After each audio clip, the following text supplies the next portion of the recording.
Good morning. First, I would like to thank the FD Consortium for accepting to present you my work.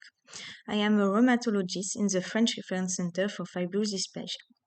I am going to present you my work entitled Effectiveness of Medical Management in the Field of Rare Disease, the example of fibrous dysplasia of bone.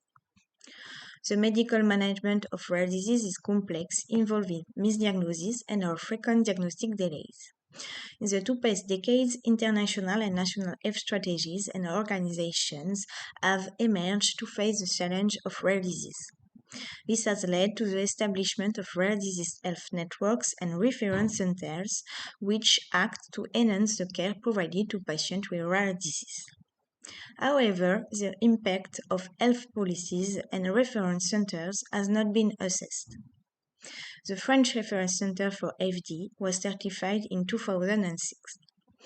The objective of our study was to evaluate the effectiveness of our reference center since its constitution in terms of activity, diagnosis, and time to referral for specialized care. In a retrospective cohort study, we compared several outcomes in patients with FD who visited our center at least once, between two periods before certification between 1994 to 2006 and after certification between 2007 to 2019.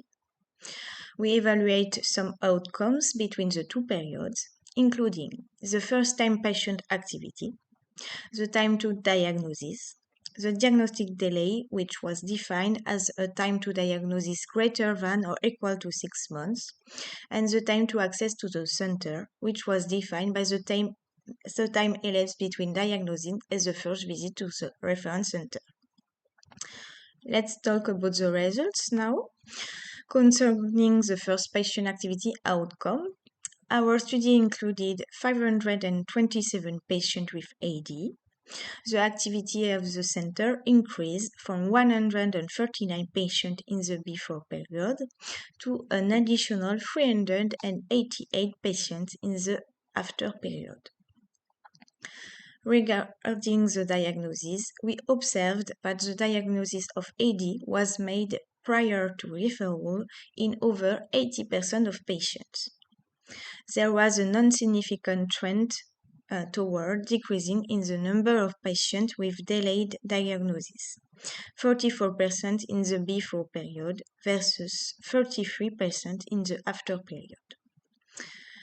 Finally, we observe a delayed referral in both cohorts, with on average a time to access to the center of 7 to 8 years after the diagnosis of AD. In conclusion, the certification of AD Reference Center significantly impacted the management of patients with AD, with a substantial increase in activity by 2.8-fold and a trend toward decreasing diagnostic delay. However, diagnostic delay affected more than a third of patients of our center, and the time to access to the center remained extending approximately 7 to 8 years after the diagnosis of AD. This study highlighted the delay in referral as a critical barrier to improved care, and also the key role of GP in the diagnosis of rare bone disease. The current challenge lies in informing primary care providers and patients about the existence of rare disease health networks and centers for earlier and more effective specialized management of rare disease. Thank you for listening. I would like to thank Eouard for funding the publication of his work.